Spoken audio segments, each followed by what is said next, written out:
We can go in 5 minutes, but only for 30 minutes. Better? She had him. Lisa knew she'd be able to convince him, and he knew it too, judging from the smirk on his face he was barely trying to conceal.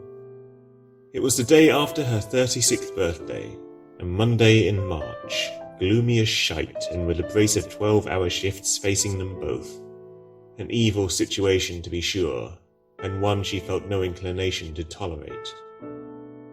Mason, her wind-changing fiancé, was adamant that they should be responsible and wait until they emerged on the other end of the foul workday before they escaped reality itself, that they shouldn't risk oversleeping and endanger their monthly wages, of which they could not spare a penny right now. This conviction lasted just long enough for him to actually consider the day ahead of him, to envision hours spent loading crates of cheaply made jam into a foul-smelling van in the rain, and then driving all over the city, delivering them to scattered shops before heading back and doing it all over again, and again, and again, and again.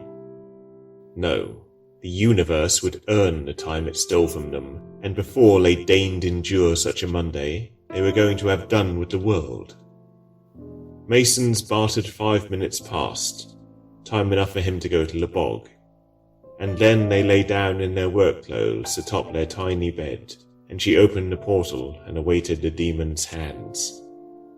Said long, spindly arms and rake-like hands stretched through and soon found their throats and began to squeeze. Every time they summoned him, he told them that the next time they did so, he'd squeeze their heads from their necks and take their souls for good measure. But he never did. They struggled to hold each other as the lack of oxygen, coupled with the worms which slithered out the demon's palms and up into the two mortals' brains to release their heady gifts before the separation from their host's body's vital atmosphere killed them all. Their blood and the two hands bore the lovers far away from the dingy bedroom, down through the earth, and then dropped them atop a mountain made of eels. For a year, crammed into half an hour, they searched for sapphires and seas of the blood of contented postmen.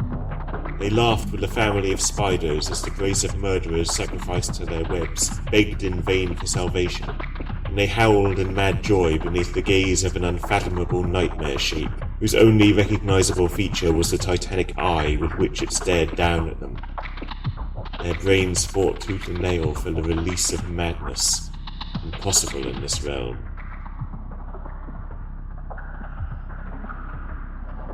They returned to their world and their bodies exactly 30 minutes after they'd left them. Their throats burned and each breath was anguish and carried an unshakable hint of sulphur about it. But what did all that matter? It would pass. Traffic was atrocious. Roadworks sent them on a diversion which added almost 2 miles to their journey, and the rain only got worse, hammering angrily on the car's roof. Lisa liked to think it was Monday's pathetic, impotent displeasure, which now failed to trouble them at all.